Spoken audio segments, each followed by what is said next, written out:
Katy No Pocket by H.A. Ray. Story by Emma Payne. Katy No Pocket by Emmy Payne. Big tears rolled down Katy Kangaroo's brown face. Poor Katy was crying because she didn't have a pocket like other mother kangaroos. Freddy was Katy Kangaroo's little boy, and he needed a pocket to ride in. All grown-up kangaroos take awfully big hops, and little kangaroos like Freddy get left far behind unless their mothers have nice pockets to carry them in. And poor Katy didn't have any pocket at all. Katy Kangaroo cried just thinking about it, and Freddy cried too. Then, all of a sudden, Katy had a wonderful idea. It was so wonderful she jumped 6 feet up in the air. The idea was this.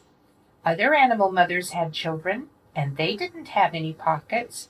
She'd go and ask one of them how they carried their babies. Freddy looked all around to see whom to ask, and Katy looked all around to see too. And what they both saw were 2 bubbles rising up from the river right beside them. "Mrs. Crocodile," said Katy, feeling lots better already. "She hasn't any pocket. Let's ask her." A lot of big muddy bubbles came up through the water, and then Mrs. Crocodile stuck her head up and opened her enormous mouth and smiled.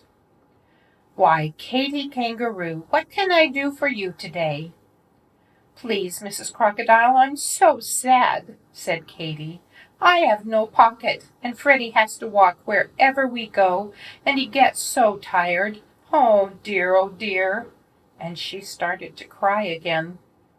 The crocodile began to cry too, and then she said, But what can I do?" "You can tell me how to carry Freddy," said Katy. "How do you carry little Catherine Crocodile? Oh, do please tell me." "Why, I carry her on my back, of course," said Mrs. Crocodile. She was so surprised that anyone shouldn't know that, she forgot to cry any more. Katy was pleased. She said, "Thank you." And as soon as she got to a good squatting down place, she squatted and said, "Now, Freddy, climb on my back. After this it will be so simple, no trouble at all." But it wasn't simple. In the first place, Freddy could not crawl onto her back because his knees stuck out. He couldn't hang on because his front legs were too short. And when he did manage to hang on for a few minutes, and Katy gave a long hop, he fell off, bump, bang, with a terrific thump. So Katy saw that she couldn't carry her baby on her back. Katy and Freddy sat down again and thought. "I know, I'll ask Mrs. Monkey. I'm sure she can help me." So Katy and Freddy set off for the forest, and very soon they found Mrs. Monkey. She had her young son Jocko with her, and Katy Kangaroo hurried so to catch up with them that she was almost out of breath. But finally she managed to squeak, "Please, Mrs. Monkey, how do you carry Jocko?" "Why, in my arms, of course," said Mrs. Monkey. "How else would any sensible animal carry anything?" And she whisked away through the trees. "Oh dear," said Katy, and a great big tear ran across her long nose. "I can't carry anything in these short little arms. Oh dear. She wasn't any help at all. What are we going to do?" And she just sat down and cried harder than ever. Poor Freddy, he hated to see his mother cry, so he put his paw to his head and he thought and he thought and he thought. "What about the lion?" he asked when Katy stopped crying a little. "They don't carry their children. The poor things walk just the way you do," said Katy. There's birds," said Freddy. "How do they carry their babies?" "Birds," said Katy. "The mother birds push their children out of the nest, and they squawk and shriek and flap their wings about it." Then all at once Katy Kangaroo stopped crying and looked at Freddy. "They do say that the owl knows almost everything," she said slowly. "Well then, for goodness sake, let's ask him," said Freddy. They found the owl asleep in an old dead tree. and he was cross because he didn't want to be waked up in the middle of the day. But when he saw that Katy was so sad, he came out blinking and ruffling his feathers and said in a scratchy voice, "Well, well, what is it? Speak up and speak loudly. I'm deaf as a post." So Katy stood under the tree and screamed at him, "I'm a mother kangaroo, and I haven't a pocket to carry my child in. How shall I carry him? What shall I do?" "Get a pocket," said the owl, and he went to sleep again.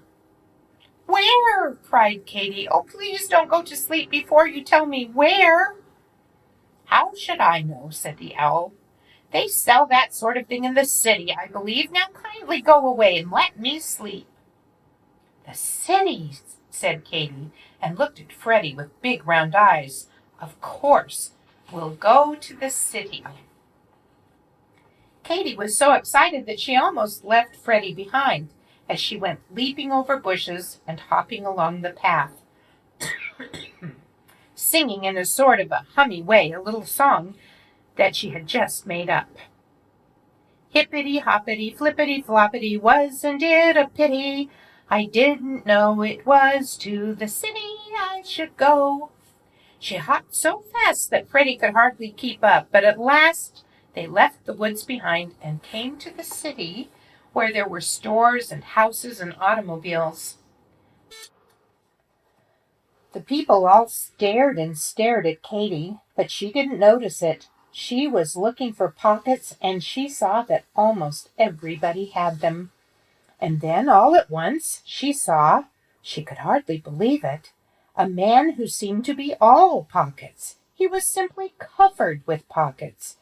Big pockets, little pockets, medium-sized pockets.